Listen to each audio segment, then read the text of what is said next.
Hello and welcome. This is Lisa Jones, and you are listening to the Exploring Death podcast.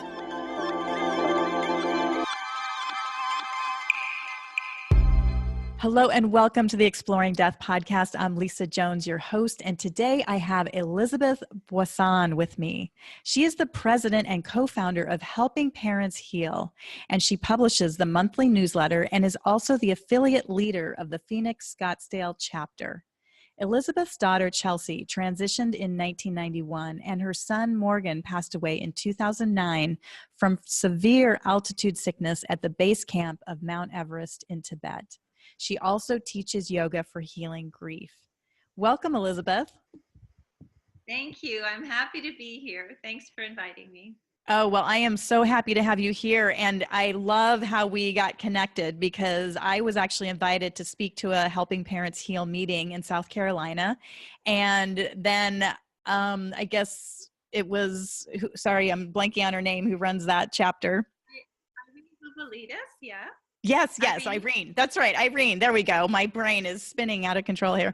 And Irene introduced me to you, and here we are. I'm so thrilled to be talking to you because I just think your organization is such a gift to this world and to every parent that's lost a child. And I can't wait to hear your story, as well as to let people know that you exist and everything that you're doing. So, welcome. Well, thank you, Lisa. I feel so grateful to be able to be a part of this organization as well. And I can tell you with 100% certitude that I do work hours and hours a day. I know Irene does as well, and other affiliate leaders and everyone else who works with this organization does. But I also believe with all of my heart that the kids are also working just as hard from the other side to advance our group and to help us do the things that we need to reach the most parents possible.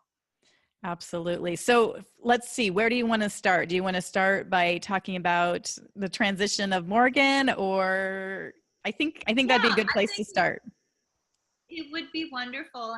The reason that actually this whole group got started was because of the fact that I had an incredible experience with my son when he passed at the base camp of Mount Everest. I like to explain that the reason that I think that I was able to connect with him right away was because of the fact that Chelsea, my daughter, who passed when she was 2 days old, had already passed, and I felt like I had one foot here and one foot on the other side from that day on. I was also going through yoga teacher training. Actually, I was going through a lot of yoga and planning to do my yoga teacher training. So I think that in doing so, I was raising my vibration. That sounds a little bit, a little unusual, but I do believe that I was in a place that I was able to communicate with Morgan immediately when he passed. And let me explain what happened. Morgan was a senior at the University of Arizona in Tucson, and he was a cheerleader. He went over to Nanjing for the second time. He had gone when he was a junior, or a sophomore, and then he went back as a senior because he loved it so much there, and he wanted to be able to reconnect with the professors that were there, and he thought that it would be a great way to make sure that his Chinese was perfect.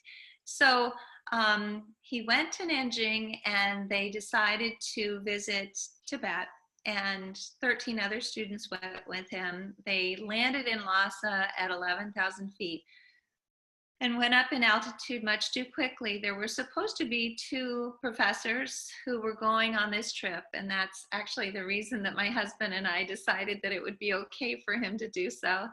They ended up not going, so it was a Chinese tour guide who was pushing them up the mountain. Everybody was very sick, and they were throwing up outside of the bus. They were also actually urinating on themselves because they couldn't control their bodily functions. But with altitude sickness, as with when you're scuba diving, when you're going down in depth, you lose your sense of reason. And so none of these kids really knew what was happening. When they got to the base camp of Mount Everest, which was 18,000 feet, Morgan went to bed early because of the fact that he had a splitting headache. He didn't have anything to take for it, so he took a NyQuil because he thought that that would be something that would at least allow him to sleep. He woke up several times in the middle of the night, and he was wandering around calling kids by the wrong name. And they were kind of laughing. They were out of it themselves. They didn't realize that this was a serious problem. And at 9 in the morning, when they were supposed to go back down the mountain, they couldn't wake him up, and he was foaming at the mouth. And so one of the kids, whose mother is a doctor, called his mother, and she said, get him down in altitude as quickly as possible. Morgan is 6'6", 280 pounds, solid muscle. So it was very difficult for these poor kids to get him onto that bus and to start down the mountain. And very soon after they started, he stopped breathing. So they stopped the bus, got him out of the bus, and they were doing CPR on him. All this to say that at that point, I finally got his roommate's phone number. And so I was able to call, and his roommate had the presence of mind to say, Ms. Boisson, it doesn't look good. I don't think he's going to make it. And so when I heard that, I said, please put the phone up to his ear. I knew he was not breathing, but I wanted him to hear if he could. And I said, we love you, we're proud of you, and don't be afraid. And the minute that I did that, I felt him just hug me from the inside. It was this enormous hug, and I knew it was him. And in spite of the fact that I've never been religious, I've always been spiritual, but I never expected to get this kind of thing. I knew that at that moment that love never dies, and that Morgan would be with us forever. And I also saw a fork in the road. I saw either me going towards this one fork where I was going to become the alcoholic of Cave Creek and curl up in a ball with a bottle of vodka and stay there for the rest of my life, because Morgan was a huge part of our lives. We still had 2 gorgeous daughters who deserved just as much love. Or I was going to go down this other path and take care of my daughters, be able to do something important in honor of Morgan. And thank heavens I immediately chose that second road. And a week later, I started the online group and was connecting with other parents online. At the time, it was hard because there were no other bereavement groups for people who wanted to connect with their children in the afterlife, or felt like they were able to connect with their children in the afterlife. So I looked into all of the meetings in the Valley. I live here in Arizona. There was nothing available. So I decided that we needed to start something that would unite all of these parents. Well, that's just amazing. And I love that you jumped into it. You said a week later. I mean, how did you have the presence of mind to go there so quickly? I have to explain, it's kind of weird. I was devastated, but at the same time, I was so amazed that this huge part of our lives that I never explored or even realized existed did exist. And all of a sudden, I didn't fear death anymore, because I realized that there is no death. And I realized that Morgan was pushing me to help other parents, to explain this to them. And the reason that I brought up Chelsea is that I think it's important for people to understand that the reason for me to have that experience so quickly, as soon as Morgan passed, I truly believe is because of the fact that this had already happened once before, and I was already feeling half here and half over there. So when people have children pass and it doesn't happen right away, they should not be discouraged. And I also think that it's really important to allow parents to grieve as long as they want to, because it doesn't affect our kids at all. They want us to be happy and whole, and they want us to experience joy again. But they definitely, definitely are not held back if we are grieving. Time is time is such a different concept for them, and they're 100% good. They are home, and we're still in school. We're That's still here to right. do something. That's amazing. And so since then, you started the online group, but then you created um, a physical group, I guess. And then, how big is it now? Well, I started the Facebook presence. So Morgan passed on the 20th of October of 2009. So it was a week later. And our first meeting here in Cave Creek was in the beginning of February of 2010.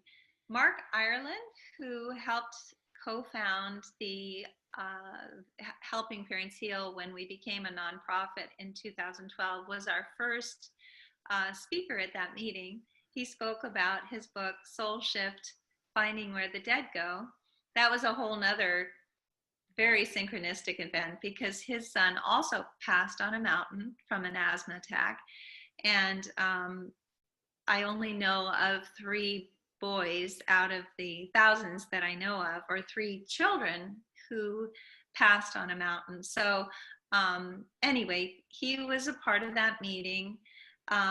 We now have 65 affiliate groups and a monthly newsletter and almost 12,000 members throughout the world. We have presence in the United States, in Canada, in the United Kingdom, and in New Zealand and Australia. And we hope to soon be able to reach other nationalities.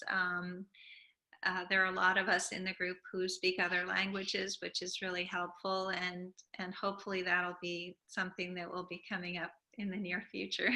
Wow, 12,000 members. That is amazing that it's grown so much. And like you said, I truly believe that the kids on the other side are helping get the word out and helping the parents find this valuable resource to help them heal. They work incredibly hard, and I've heard that they take courses on the other side to learn how to communicate with us, and they want to communicate with us just as much as we want to communicate with them. So I love that whole idea. I also love the fact that all of these kids have connected, and I know that they are constantly making connections between parents, bringing them together and allowing them to heal even more because they find a kindred spirit in another parent. That's right. That's beautiful. I know too, we're talking, it's December of 2018 right now as we're talking. And you know, the holidays for families that have lost a loved one, let alone a child, can be so difficult. So is there any tips or ideas that you have for people, especially parents that have lost a child, and how to keep them still alive in this time? I think that it's really important to remember to include our kids in every part of the celebration that we are doing during the holidays. One of the first things that I always do before the season starts is that I put together a holiday card. So this is me with my 2 beautiful daughters who are also a part of Helping Parents Heal. They're helping me constantly. My husband as well. We've got 5 dogs now because we had 2. They had puppies and we kept them.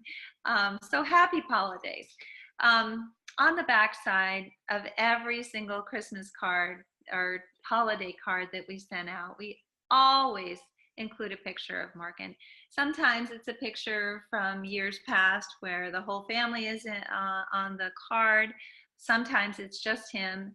But I think it's so important to be able to always have a picture of them. And then in the letter that I send out, I always ask our friends to lift a glass in his honor.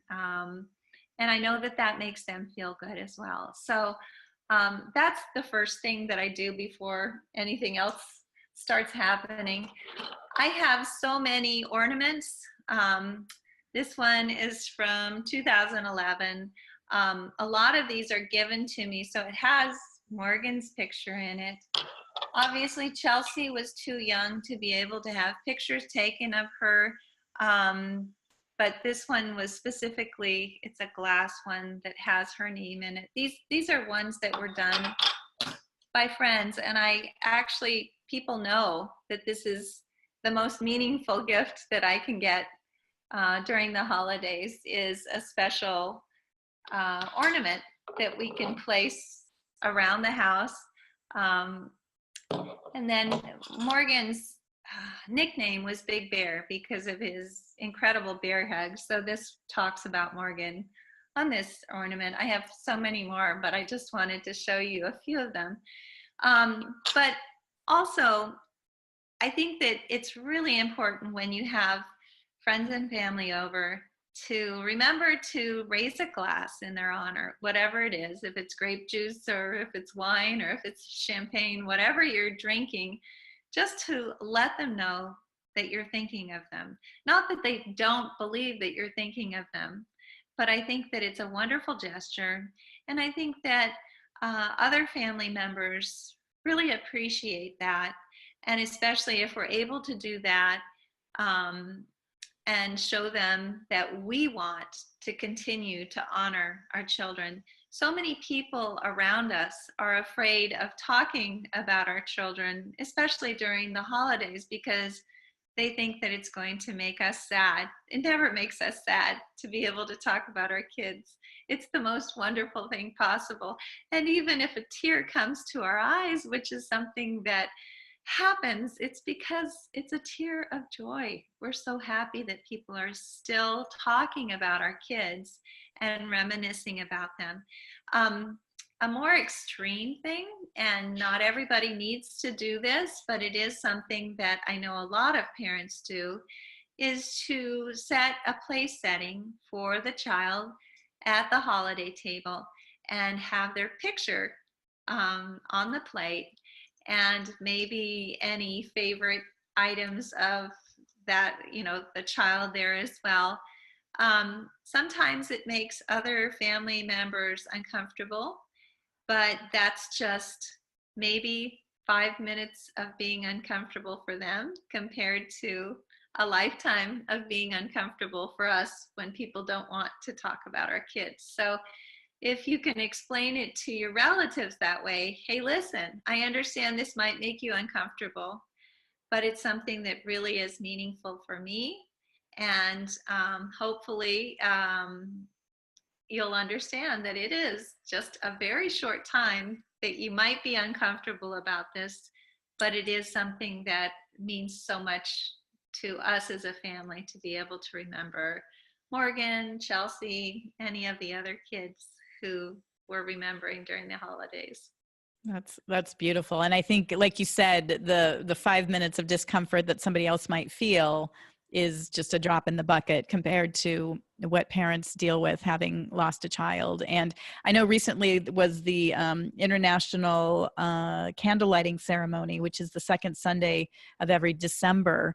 And we were chatting about this before we went live, but you said that you also have a place there near you that there's a candle lighting, and it's just seems like a beautiful opportunity for families to get together and remember their children at this time of year. It is a wonderful, the place that a lot of the parents here in the Phoenix Scottsdale area have a plaque for their children, is a place called the Angel of Hope Garden, and they have a wonderful ceremony that they put on, and they pay for everything. They bring chairs in for the parents. They have a harp. They have a harpist.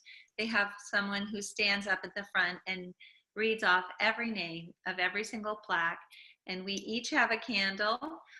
First of all, we go up and put a gardenia on the Angel of Hope. We come back to our seats, and then we all light the candle together. And it's a wonderful unifying way to remember our kids. But this goes on worldwide. It's not just here, it's throughout the world, which is so nice. Yes, it's beautiful. And I've heard that parents that have lost a child, there's not a name like widow if you've lost a spouse, or, there's titles, I guess, that are given. But for somebody that's lost a child, there isn't something like that. And I mean, do you wish there was, or do you think, is there a term that parents like to use? Yes, I'm very excited about talking about this because of the fact that, yes, this was a conversation that came up between Irene and Suzanne Giesman and myself after speaking to one of our affiliate leaders, Caroline Chang, who's in the Poconos, who said, I never call myself a bereaved parent. So I said, what do you call yourself? And she said, oh, I don't have any name. I just don't call myself that. That's a horrible word. It's so sad. So Suzanne actually meditated about this and came up with the term shining light parent. And I think that that's such a beautiful way of explaining the parents who are in this group, because for us, the light of our children shines through us. And it's not that we are necessarily shining lights, but we have this light that's coming from the inside that is due to our kids. And so we prefer that term. And I think it's a lot nicer than using the word bereaved and or even grieving. Both of those are so sad. And that's not the place that we're in. As a matter of fact, our mission statement now says, we changed it because initially it was a safe place for bereaved parents and their families. We changed it to sharing the journey from bereaved parent to shining light parent. And I think that that's something that's important to understand, that you don't have to be a shining light parent or feel that you're a shining light parent to be a part of our group. But I do believe, and this is the difference with Helping Parents Heal and other bereavement groups, we truly believe that it's possible to heal from the passing of a child. And unfortunately, most groups that you will attend, even most counselors that you will speak to, will tell you that there's absolutely no way to get over the passing of a child. The reason that I'm saying this is that I know that our kids want us to heal. And I also know that I say this quite frequently. They're a lot like men in a maternity ward, the dads who are going to see their kids. They see them through the glass and they see all these kids that are lying there, and the dads are saying, that's my son, that's my daughter, and they're just so proud. And I can see the kids doing the same thing for us. That's my mom, that's my dad. And they're so excited to know that we're moving forward and making things easier for other parents who are going through the same thing. But we also have a new group that's actually existed for a certain amount of time. I think it's been 3 years now, but we've just started having physical meetings called Helping Siblings Heal. And we're having a meeting tonight.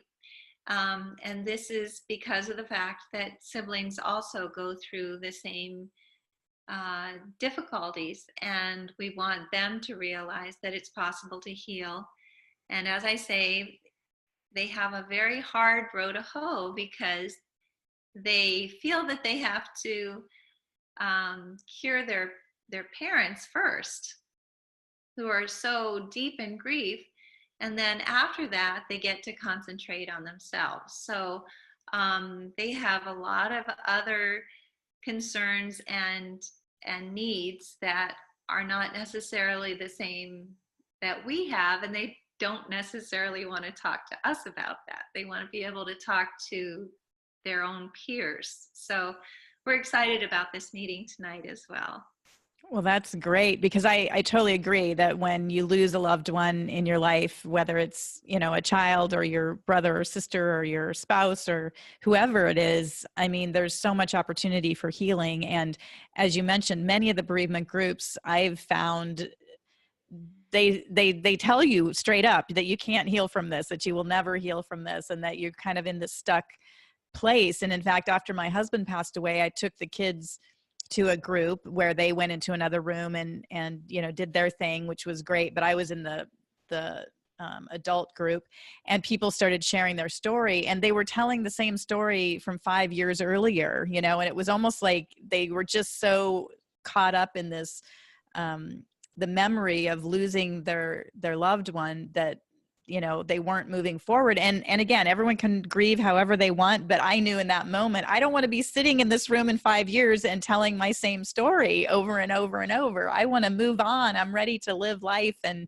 not forget my beautiful husband that passed, but he helped me move forward in so many ways. And I loved with that you he every step is of the way. That's the thing. He holds your hand. He's a yes, part. And when people tell you you've got to move on, okay, let's move on. But we're moving on with your husband. that's We're right. moving on with our kids. They're with us each day, each thing that we're doing, and we never have to leave them behind. That's So right. Yes. Beautiful, and beautiful. one of the things that we do in our meetings too, instead of talking about the way that these kids passed, which was just 1/1000th of the whole wonderful life that they led, we concentrate on the validations and the connection that we have with them, and the things that have happened in our lives that are almost like collateral beauty, like the movie, things that have come into our lives that are very magical, that are not sad or depressing. So I'm sorry. I think I interrupted you though. Go ahead. Oh, no, not at all. I love what you're saying. And I agree. And it's hard for some people to hear me say, but sometimes I do say that the best thing that ever happened to me was having my husband pass away, because it woke me up to life that I never knew existed. And again, not to diminish his passing or the impact that he had on me, but like you said, he's still with me. I feel like I went from just this, black and white, like tiny TV situation to all of a sudden I'm in the Omni Theater with, so much color, and just there's so much, dynamic movement in my life now that I just never experienced before. So of course I would love to have him back. I wished he hadn't have passed, but if the consolation prize is what I've experienced, then, life it's amazing. And Lisa, what happened to you has happened to so many parents as well. It's such an exciting thing, because through this experience, we have many very, very talented psychic mediums who have actually become this way because of the fact that they've connected first with their kids, and then they start connecting with all these other kids, and they can't stop it. It's something that's just like a snowball effect.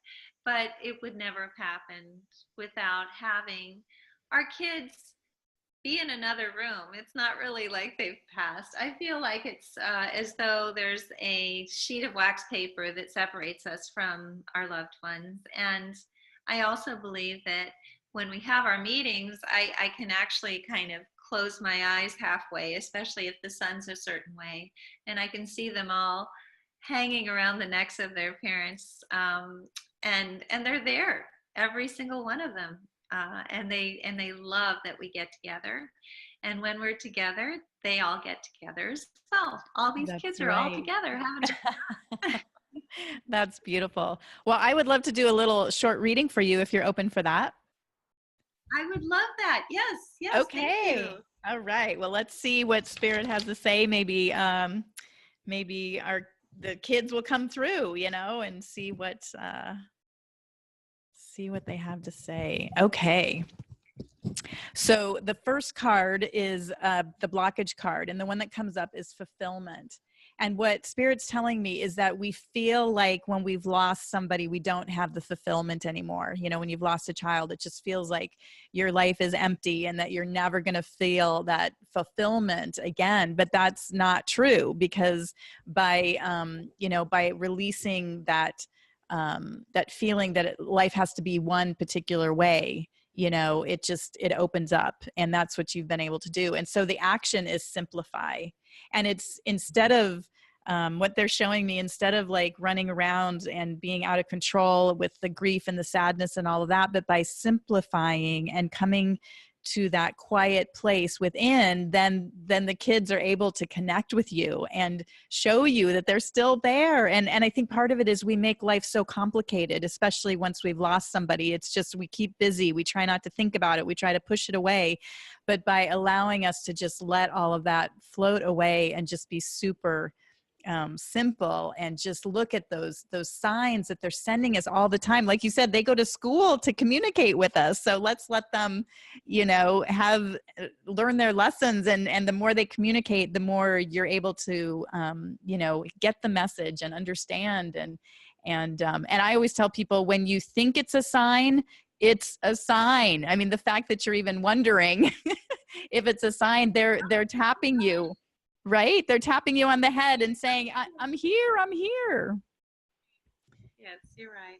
And then the outcome is inspiration. And so that's what they do. They inspire us. They've inspired you. I mean, Morgan is just absolutely, come to you and just inspires you in everything you do. And that's the blessing. That's what I was saying about, like, the best thing that ever, happened was by losing a loved one. You actually get to see a glimpse of the other side, which is just beyond magnificent. And the love that pours in from the other side to us expands our life here on this earth. And it's just such a blessing. So that's what comes through. Beautiful. Thank you. Thank you. That's really wonderful. You're so welcome. You're so welcome. Well, I know we were talking about, you've got an upcoming, oh my gosh, conference. That's the word. I'm spinning still here. Yeah. So upcoming conference. Tell us about this. It sounds so amazing. Well, I'm excited about it. And we've already had one here in Scottsdale, and it drew 500 parents. It was at the Embassy Suites here. We had some amazing speakers who came, and it was very interesting. The people who worked at the Embassy Suites said, if we didn't know that this was a bereaved parent conference, we would have never, because everyone was so happy and so uplifted. But we're doing another one with Irene Vouvalidis, a friend of yours from Hilton Head, and she is the director of the conference. She's also the Hilton Head Bluffton affiliate leader and our vice president. But we're going to have more space this time. We're going to be doing it in the Charleston, South Carolina Marriott, from April 16th to April 19th of 2020. So we gave ourselves 2 years between the last one and the next one to be able to really do a good job of planning it, because we didn't even know how the first one would go. We didn't expect to have 500 people so quickly. But we have some incredible speakers. Suzanne Giesman is going to be the main keynote speaker. She's just amazing. And I know that you know Suzanne. Yes, and she's coming to Maui. In fact, I just interviewed her, which will be airing in January. And then she's going to be here in Maui speaking to us. So I keep saying to anyone that's listening, get your tickets and come to Maui and hear her here and have a beautiful vacation. She's amazing. Suzanne Wilson, Dr. Mary Neal, who you are familiar with. And yes, she has an amazing story. She had a near-death experience, but also lost a child, as you had said. So, and Jeffrey Olson, same situation, near-death experience. His son and his wife passed in that car accident as well. Dr. Eben Alexander, who will bring a more scientific viewpoint to everything that we're talking about, the author of Proof of Heaven and several other books. David Kessler, who's an expert on grief, and he was an expert on grief before actually he had a child pass as well, just very recently, I think about 2 years ago. So unfortunately, but I know that he's going to bring a perspective that's well needed. Mark Anthony, who's a psychic medium, Maureen Hancock, who's very famous as well, psychic medium, Jake Samoyedny, Kat Bailey, who is our UK affiliate leader, but she's also a psychic medium, and this came as a result of a near-death experience again. So Wilson's actually, so many of these things. I know Jeffrey Olson, all those people.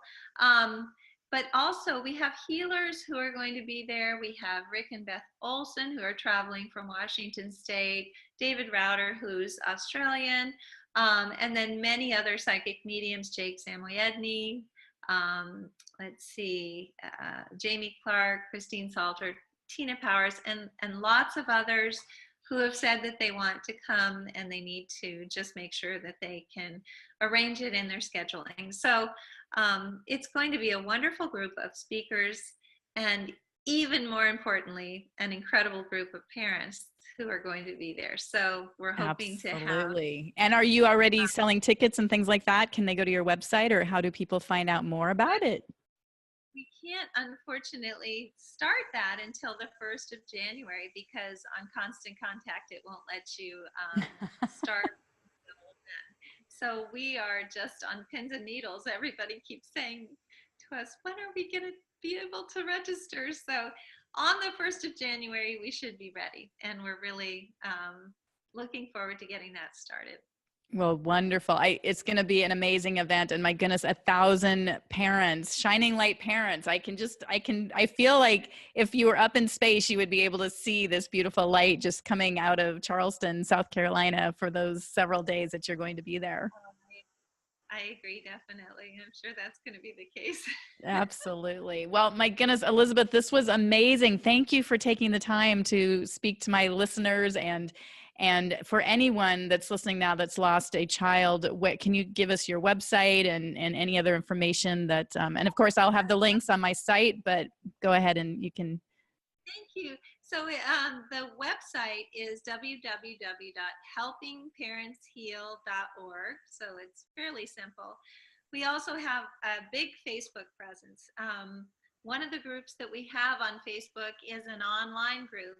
We have a lot of physical locations, but we have an online group that holds usually about 4 meetings a month with experts in the afterlife field. And it's wonderful because Eben Alexander comes and speaks, James Van Praagh, different people. James Van Praagh sent a book to every single parent who was present growing up in heaven, which was just so incredibly kind of him. But all of these people come and speak to, about 100 parents who are online and listening to them. We also have healers who come and do remote healings on the parents who are in the group. So the 2 groups are Helping Parents Heal, which is the main group, and I post tributes to all of the children on their birthdays and angel dates on that site. It's getting bigger and bigger. And then we also have the Helping Parents Heal online, where we have the Zoom meetings. And then we also have all of the different affiliates throughout the country. So Irene has one in Hilton Head Bluffton. I have one, there's one in Cave Creek and all over Arizona, and the different places mostly always have the Facebook presence as well. We also have a monthly newsletter. I just have to say, you can sign up for it on our website, and it publishes. It'll be publishing soon as well, but it's on the front page of our website where you can sign up. Fantastic. Well, wow, you've got many, many resources, and it's what a gift again that you are to this community, and how wonderful that you had the fortitude to just get right into it and start this, and wow, thank you.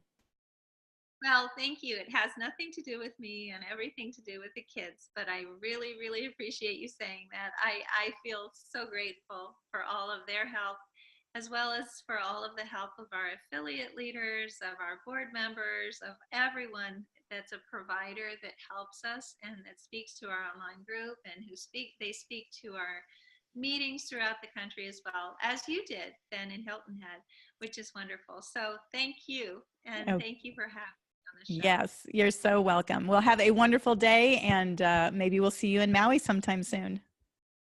Yes, I'd love to.